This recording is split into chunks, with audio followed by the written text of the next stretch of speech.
everybody. Happy Halloween. I hope you enjoyed that. I'm going to get my lighting back to normal here. Got a spooky orange light down on the floor. Time to turn all that off now. Get this thing settled again. Alright, nice. Hope you're all doing well. Welcome to a special Halloween edition of MandoLessons Live.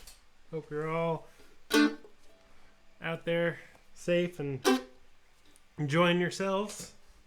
That was the extent of the Halloween edition. Now we're back to our regularly scheduled program. My name's Baron Collins Hill.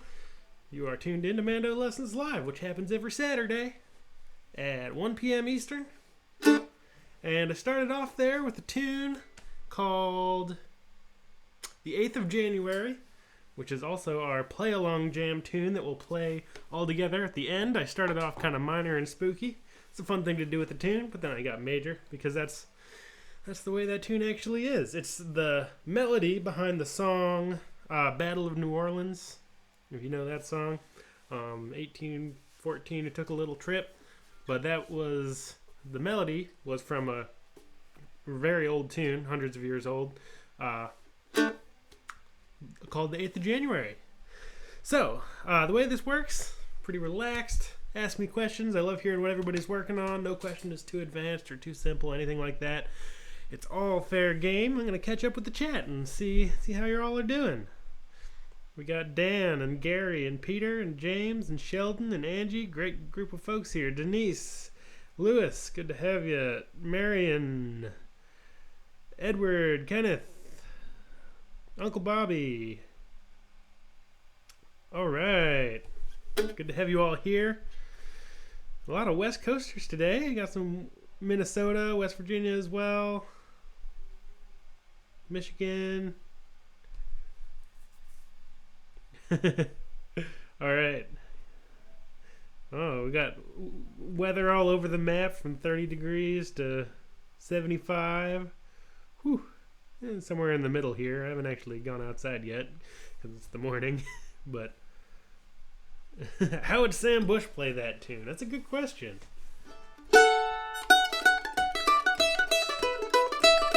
He does like to bounce around a lot, so maybe you would do. That's a fun thing to do. Is like take a tune that one of your favorite players maybe doesn't play, but see if you can put some of their style into it.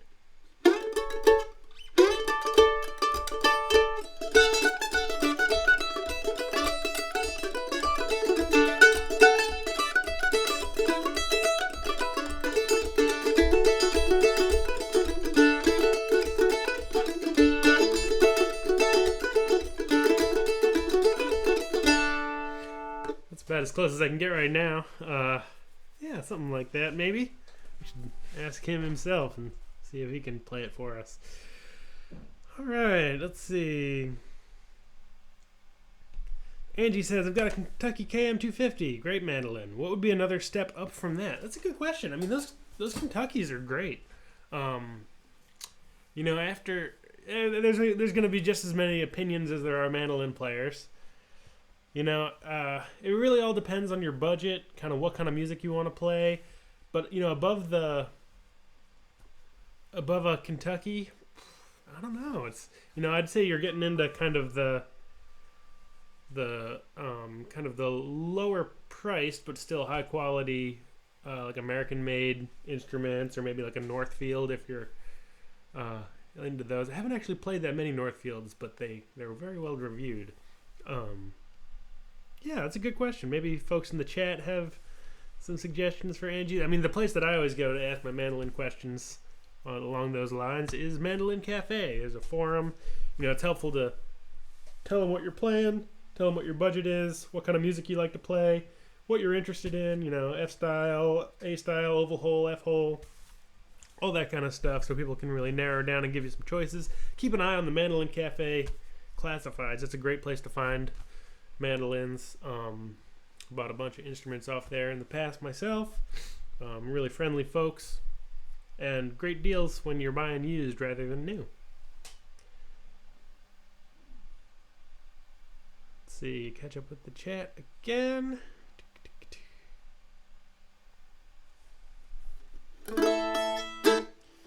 Yep, there's certainly a lot going on. Oh, cool. Lonesome Lenny says just bought an Eastman with a Lawler pickup. That's great. I've got a Lawler in... Where is that? It's so hard to point. In that guitar, little 6-string guitar, it's got a Lawler P90 in it, or Lolar. I don't know how to say his last name. Jason Lawler, Lolar. But what is the Eastman? Is that the El Rey that you have, Lenny? I've seen those. I didn't know. I don't know who. I'm not familiar with where a Lawler on a Eastman, but very cool. I'd love to hear that. I'd love to see it. And if it's an El Rey, I've been eyeing those. They look really cool. Richard says he's building a nylon string box mandolin. That's very cool. Also, keep us posted. Would love to hear and see that one when you're done. It's a good project for these days.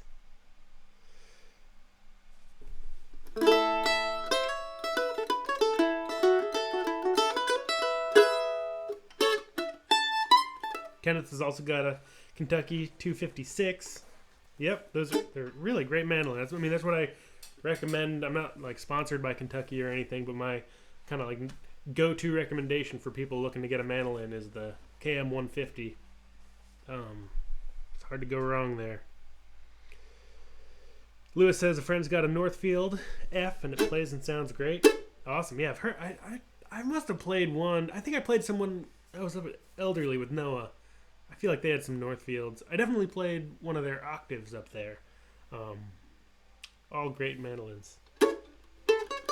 Yep, the higher end Kentuckys are very well looked at, well regarded. Cool. So yeah, just throw out any questions. I'll play another tune here. I just had a tune pop into my head. This one, whatever. Speed the Plow, old time Speed the Plow, key of A, Fiddler's Cross tune. I don't cross tune because I'm a mandolin player, but it's fun to mess around with if you're into that. How does it go? It goes like this.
It is a little bit of Speed the Plow. Love that tune. Catch up with the chat. Oh, nice. Lonesome Larry's got an El Rey. I haven't played one of those yet, but I hope to come across one sometime. They're very cool looking. Nice. Corey got a KM140 for $100 off Craigslist. That's a great find. Can't go wrong with that. Can I play Liberty? Absolutely. Denise has a great question about the last tune. Heard you mention Fiddler's Cross tune. Please explain. So yeah, in kind of the old time tradition, fiddle players will change the tuning of their instrument depending on what key. Not all the time, but depending, if they're going to be playing in the key of A, there's a whole repertoire of tunes in the fiddle tradition where they'll tune their G string up to A, their D string up to E, and leave the A and E, and they get A, E as open strings. I'll just do a quick little demonstration here.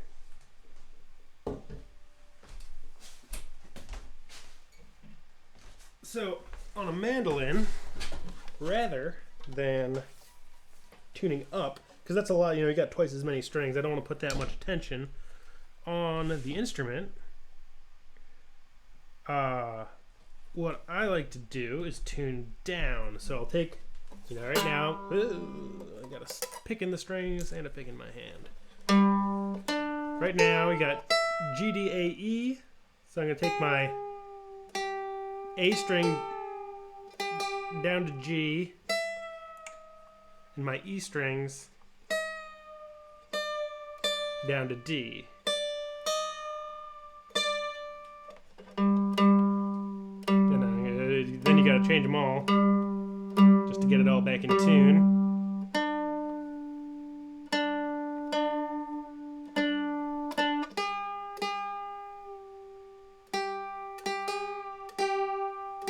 And you get G, D, G, D. Whoa, that's so out of tune. Takes a little while.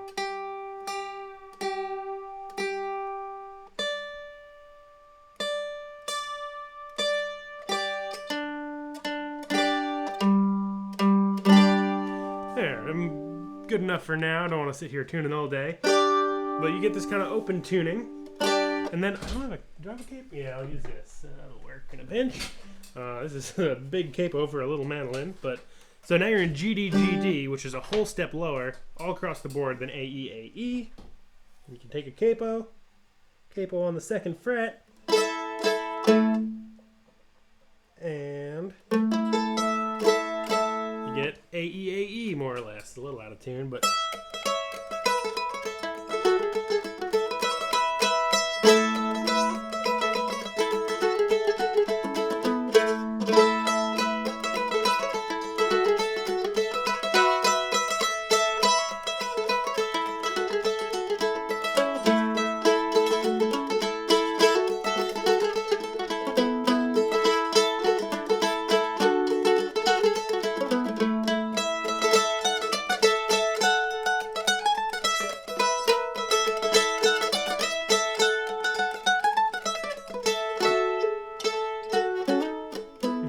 I don't play in cross-tuning all that much, so I'm a little turned around. But that's the idea behind cross-tuning. There's a bunch of different tunings that fiddle players will go to depending on the key. It can be, A, E, A, E for the key of A. That's called cross A. You can do what's called high bass, which is A, D, A, E. So just taking from normal tuning, G up to A. That's the tuning that people play a lot of D tunes in. It just gives you some options for drones and other kind of open string ideas. It's a little, you can kind of get by on a mandolin by holding down frets and,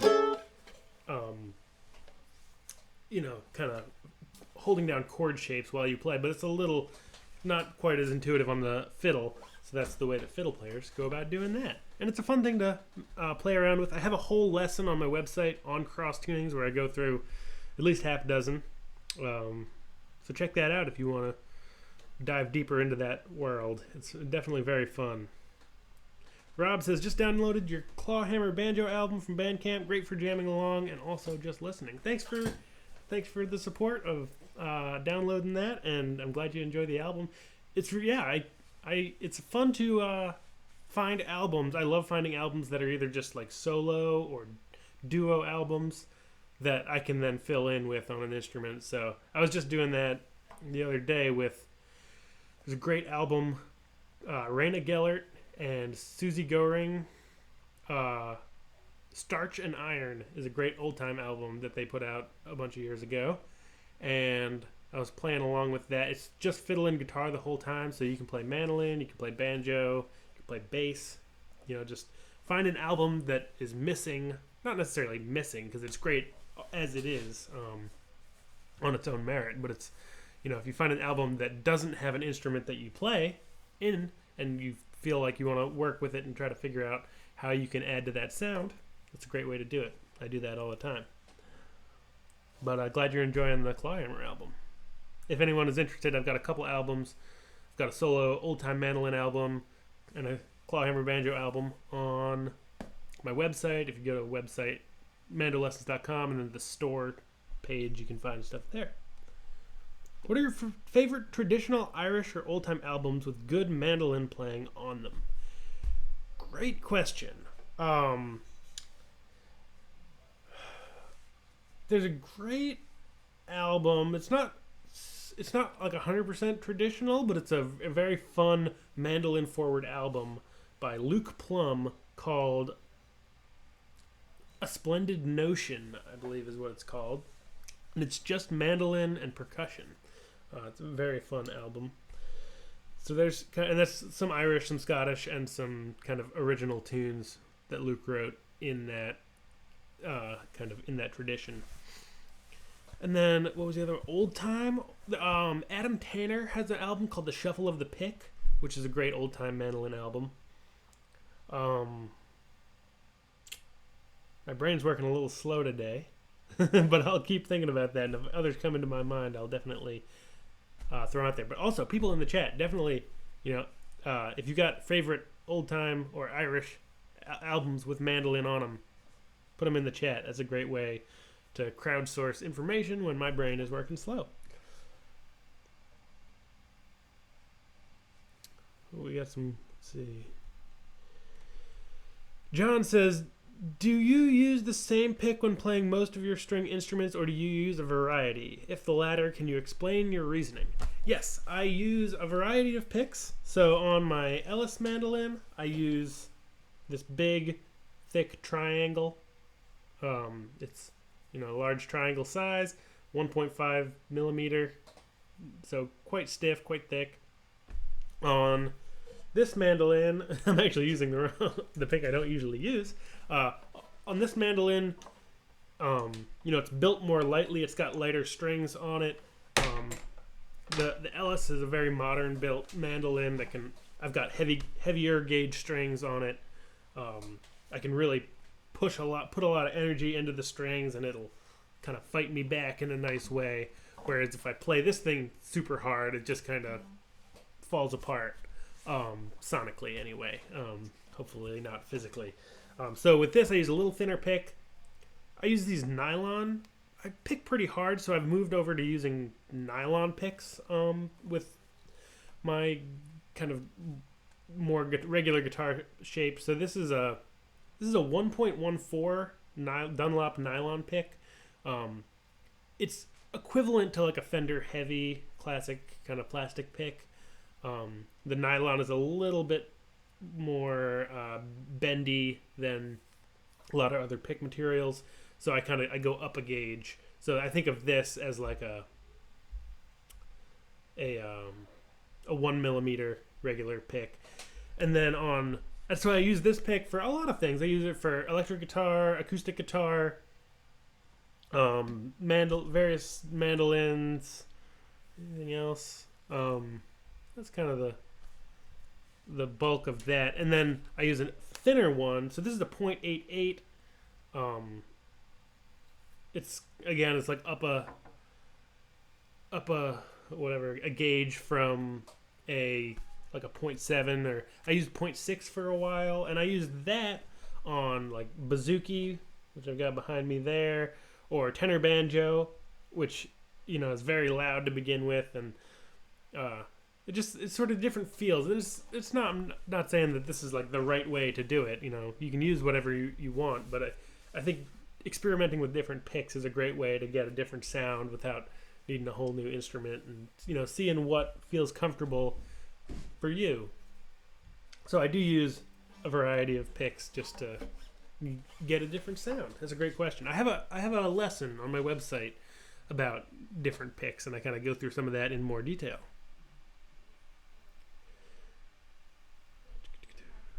Ant-Man, good to have you here. Stepan, probably not saying your name correctly, but thanks for joining us. No worries if anyone's late. You can always watch. If you missed the beginning of this one, you should go back and watch the beginning at the end of the show, because there was a little Halloween surprise at the beginning. Do you know the difference between an octave mandolin and an Irish bazooky? It sounds like the beginning to a good joke. But ultimately, you know, the kind of the nomenclature, the naming of all these instruments, octave mandolin, bazooky, there's a lot of crossover. In my mind, it's tricky because I actually... So here's what I call my bazooky. And so with this, it's like octave mandolin tuning. So it's close. It's G, D, A, just like an octave below a mandolin. And then instead of an E, I have a D on top. So it's G-dad, G-D-A-D, which lets me do a lot of kind of drony chords.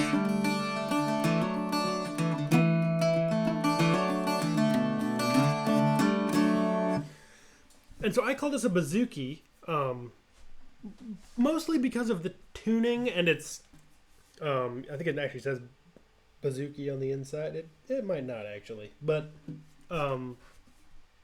it's kind of built like a modern bazooky or octave mandolin. A lot of times bazookies will have at least one gauge of strings with an octave, so like a 12-string guitar. Often definitely the low G will have one, so it sounds like this without fretting. And sometimes the D as well. This is just set up kind of normal octave mandolin style with the same pitch. So this is, you know, I call this a bazooky, but some people might not because it doesn't have that sort of octave stringing pattern. It's definitely a little fuzzy of a world. But it can have to do, in general, octave mandolin and Irish bazooky, they're in the same range. Kind of sonically, kind of the octave below a mandolin general range. Some people will tune bazookies A-D-A-D, or G-D-A-E, or G-D-A-D. There's a couple different tunings. Kind of getting back to that cross-tuning idea. But yeah, they're definitely all related. Henrik says, last time you mentioned an F tune, a waltz from the band Narragonia. Can you remember the tune, and have you learned it by ear? And can you recommend some Scandinavian tunes? So yeah, I was thinking about that. We're talking about F, tunes in the key of F last time.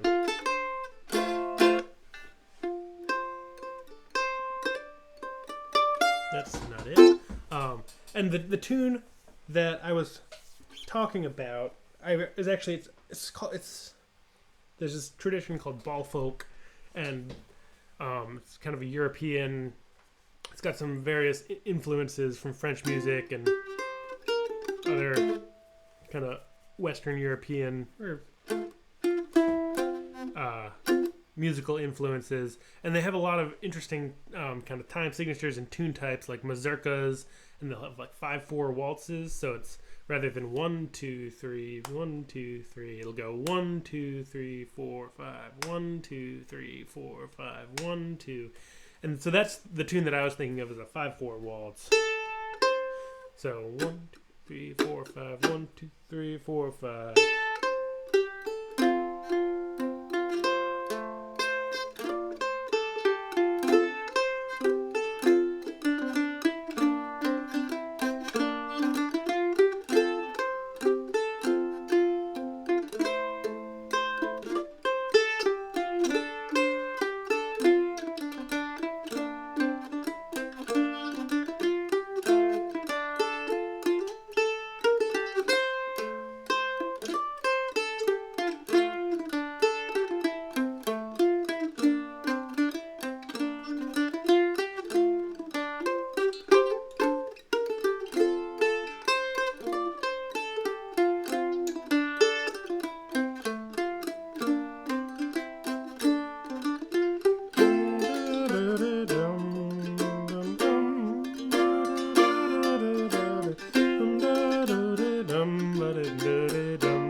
That's a little...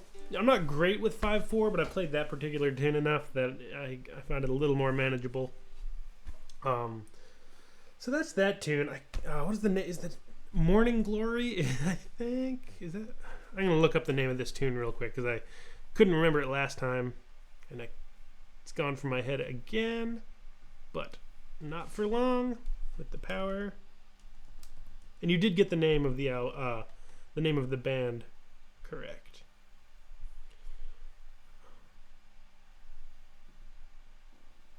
And what is it? It's got to be Eve.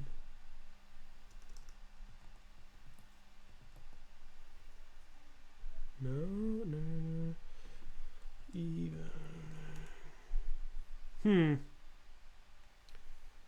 Wow. If you look up Narragonia, I apologize that I can't quite come up. Oh, is it another Narragonia quartet? Nope, it's got to be here.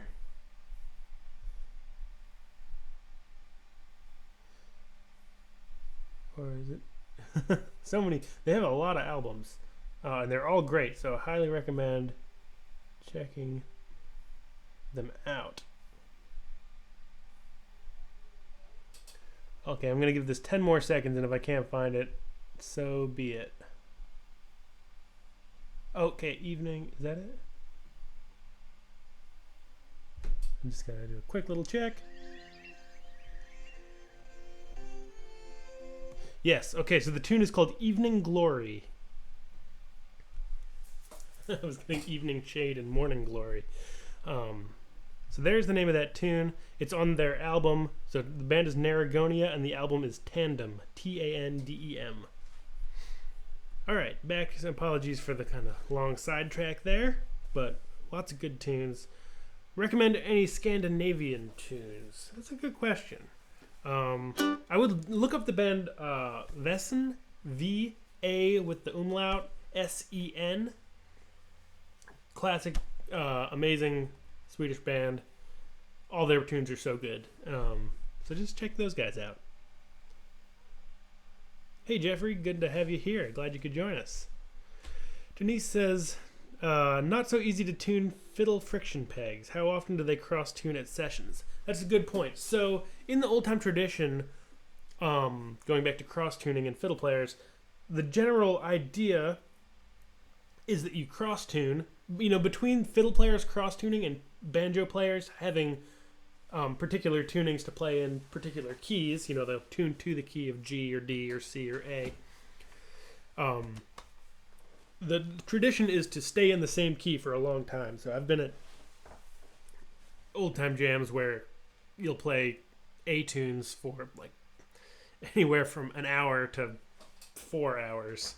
But in general, you'll play for at least half an hour or so in a kind of agreed upon key, and everybody will play a bunch of A tunes, and then it's sort of by consensus you say, nobody can really think any more A tunes. How about you want to go to D, and then everybody takes 5 minutes to retune, and then you play in D for a bunch of time.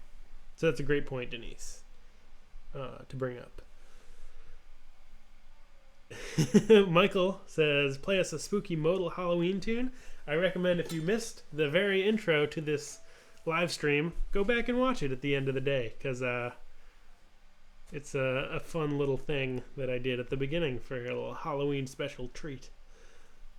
But thanks for joining in.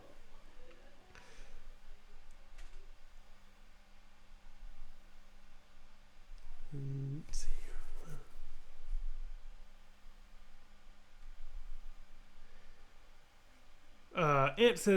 Ant-Man says, my pick tends to move around when I'm playing. Sweaty hands, maybe a bigger pick will help.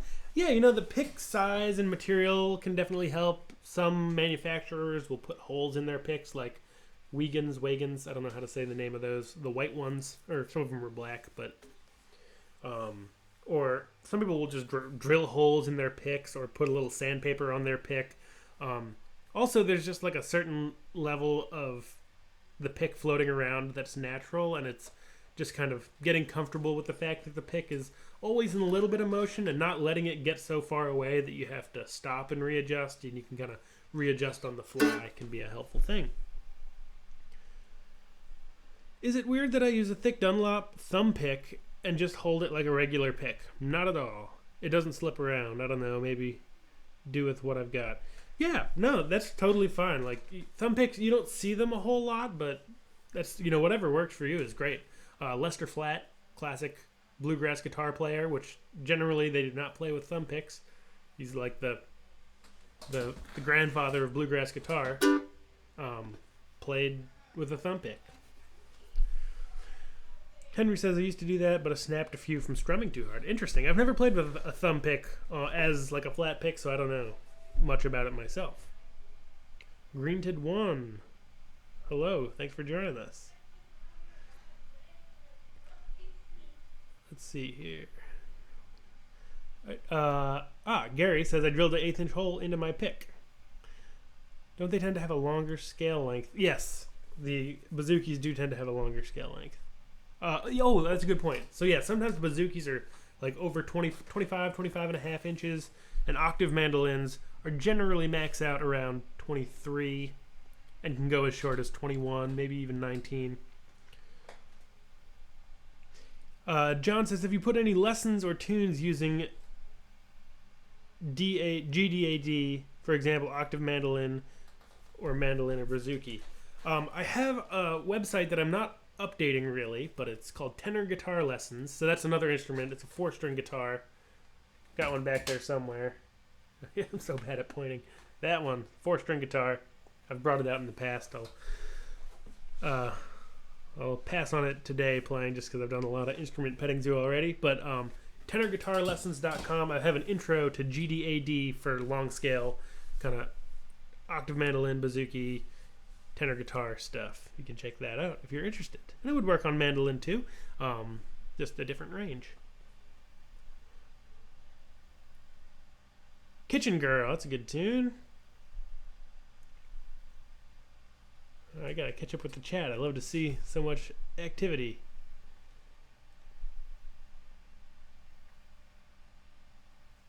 Yep, we'll talk about weekend picks. Yep, those are great.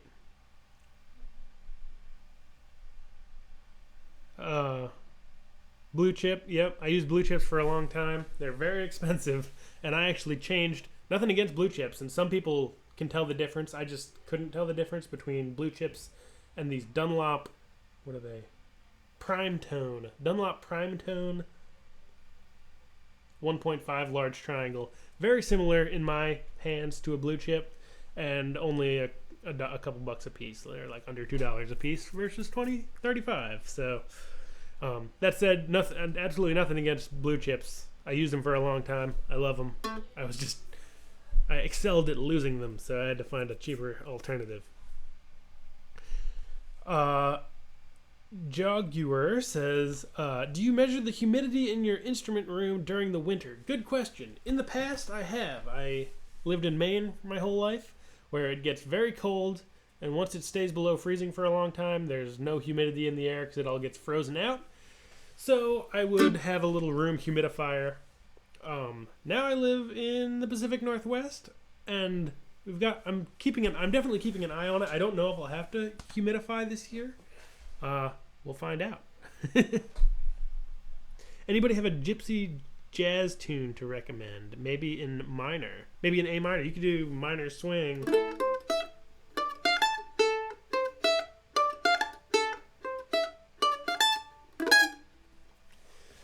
Well, there's probably enough of that before the YouTube copyright patrol kicks in. But yeah, minor swing is a classic. There's a bunch of great ones. Any of that old Django and Stefan Grappelli stuff is great.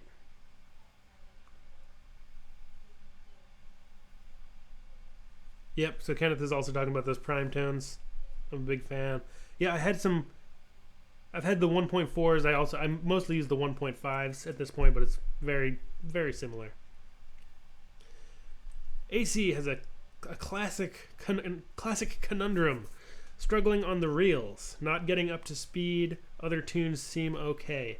That is totally normal. I have that problem myself I play a little bit of button accordion, Irish tunes, and I can keep up with jigs, but just like getting over the speed hump into reels is tricky. I think it just takes some concerted kind of metronome and practice where you're really just focusing on speed so you can really work on being relaxed while playing as fast as possible, noticing how relaxed you are. Because as soon as you play faster than you're comfortable, you're going to start locking up, the music's going to suffer, and you're going to hit that speed wall. So I've got some lessons on the website, how to play faster. I talk about a couple techniques for working on getting faster.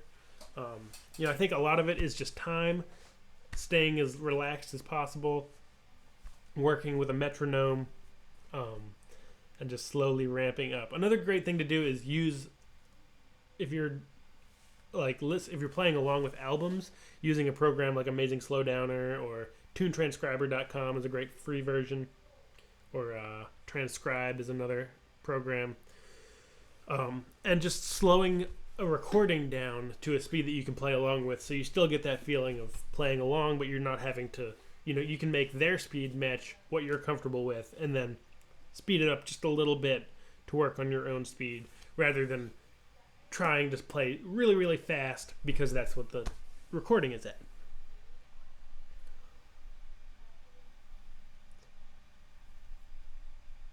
Peter says Primetone slipped out of your fingers, but blue chips stick. Yeah, I've heard the same thing. That's definitely a plus for blue chip.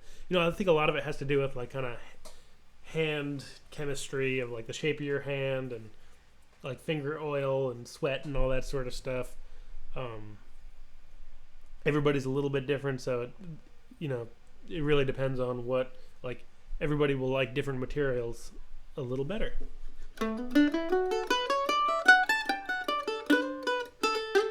Swing 42 is a great tune. Is that...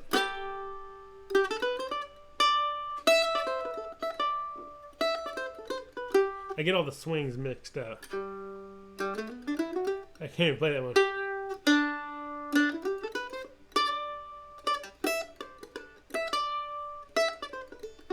Very happy tune. That might be swing 38. I can't keep them straight. It's been a long time since I played any gypsy jazz. Wiegand 1.5, teardrop. Yep. Nice. Ant-Man says like a 0.73. A little concerned about the thickness of a 1.4, but give it a shot. Yeah, it can also depend. If you're playing like a big triangle, thick pick is very kind of classic for bluegrass. Gives you a lot of resistance to play chop chords. So here's an example. I don't know how well it'll come through the speakers on the live stream, but here's 1.5. Here's 1.14.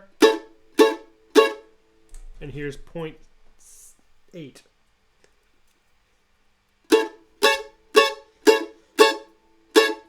And it's probably kind of going between those two will be the biggest difference. So 1.5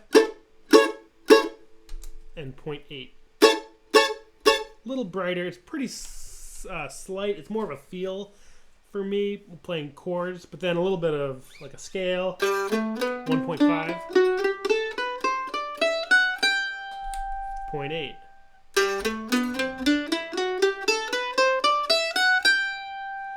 A little thinner, a little more pick noise. It's nice. I mean, in some ways, it brings out more sound out of the instrument with a thinner pick. I can totally see why people use them. I think for me, it's just the feel. I feel like I can play a little faster myself, probably just through, if I've used a 0.8 my whole life, I'm sure I'd be faster with that. But I'm just so used to the 1.5 that's what I end up using. But yeah, playing around with picks, spending $5 or $10 on a variety of picks, not a bad way to experiment with new sounds.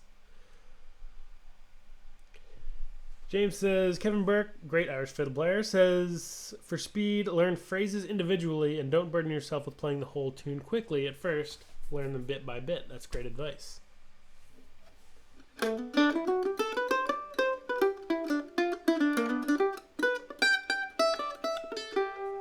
Cool, I think I've caught up with all the chat here. I had a request way back for Liberty. I'm going to play that. I just got to remember how it goes. Do a little cheat here by looking it up on my website.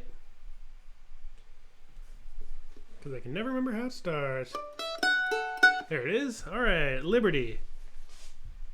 I'll go into... there's also a request for Kitchen Girl, so do Liberty into Kitchen Girl. That probably will work.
There's a little Liberty and Kitchen Girl. Nice. I get Liberty so mixed up with something else that I always second guess myself whether I'm playing it right or not. Alright. So I think I got all those questions in. If I didn't, don't be shy. Throw them back up there. We're also getting close to play-along track, or play-along jam time. So the tune, once again, is 8th of January. It might be time to get out your mandolin and start tuning up if you don't have it in hand already. I'm always curious if people are just watching these or if they actually have an instrument in hand. Let me know. Play a Swedish tune. Oh, here's a... oh, here's one that popped into my head. I think it's called Mats Nasi. Probably not pronouncing that in the slightest correct. I think it's M-A-T-S space N-A-S-I. Swedish tune.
tune that I think that's maybe one of the first polskas. That's a kind of tune common in Sweden and other Scandinavian countries.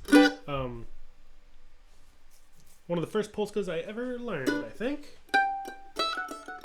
It's a fun one. Alright, let's see.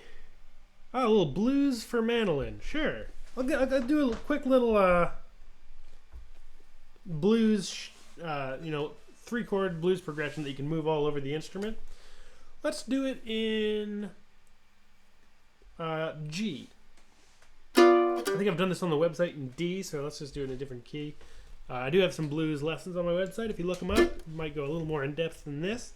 But quick little, so the 3 chords in the key of G are G, C, and D.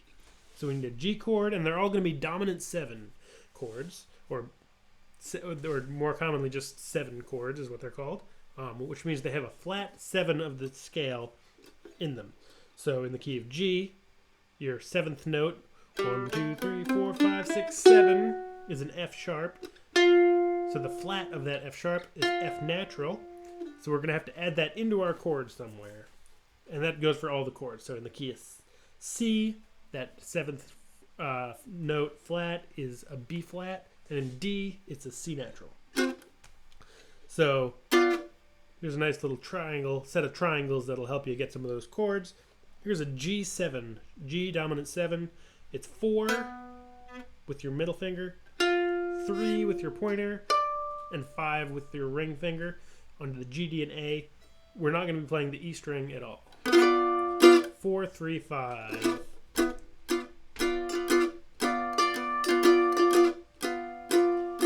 Now our C chord is 3, 2, 3. Same idea with middle, then ring. Sorry, middle, then pointer, then ring. 3, 2, 3. Let's go back to our G. 4, 3, 5. C. G. C. And now our D chord, we can take that C shape, C dominant 7, move it up 2 frets towards your right hand. And you get a D dominant 7. 5, 4, 5. And you can slide these 2 fingers, pointer and middle, down a fret each, and you get back to your G chord. So maybe you're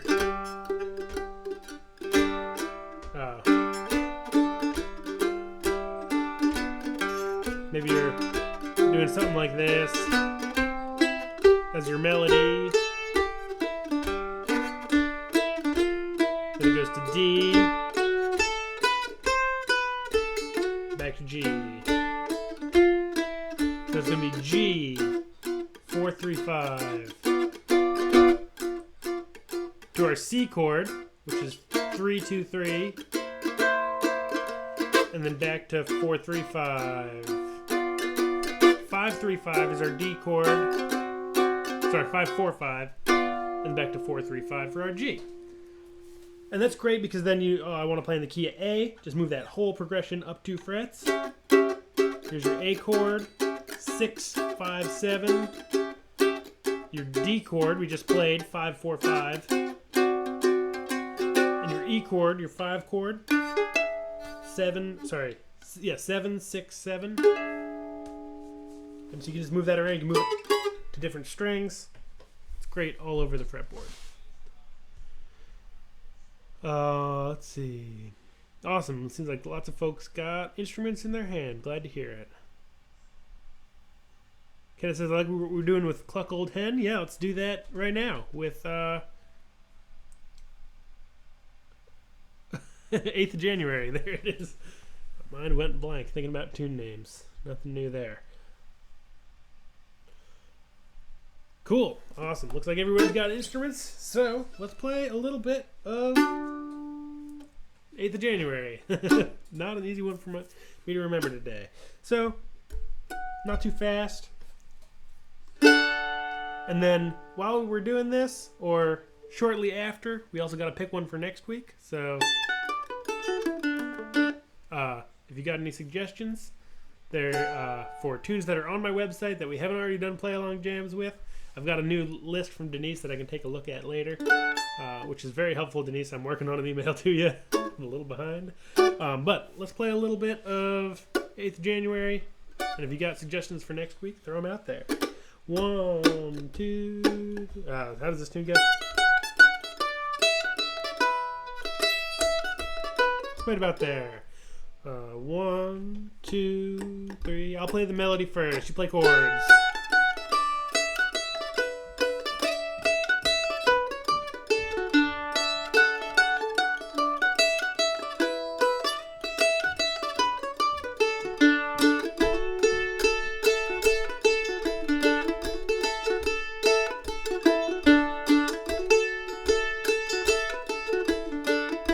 It's a short tune, so take it.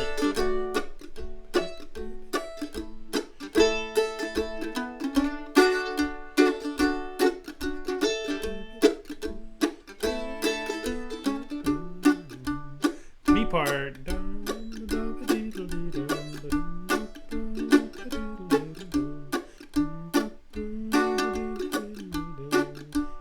My turn.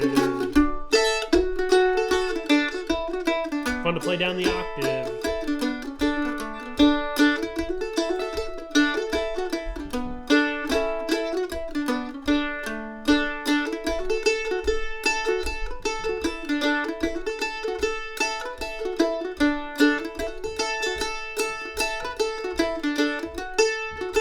Take it.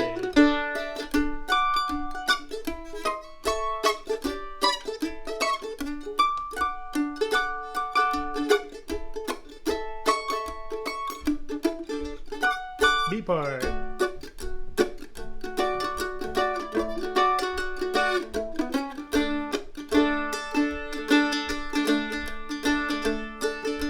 Play the melody one more time, I'll play harmony.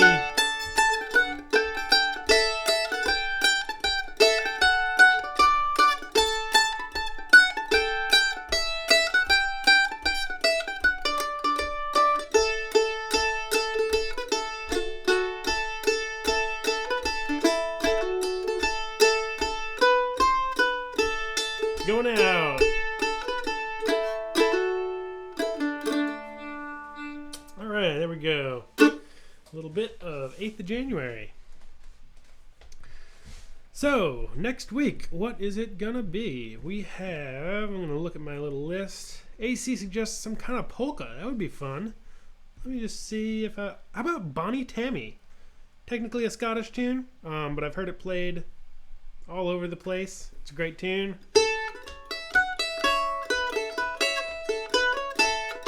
Definitely polka.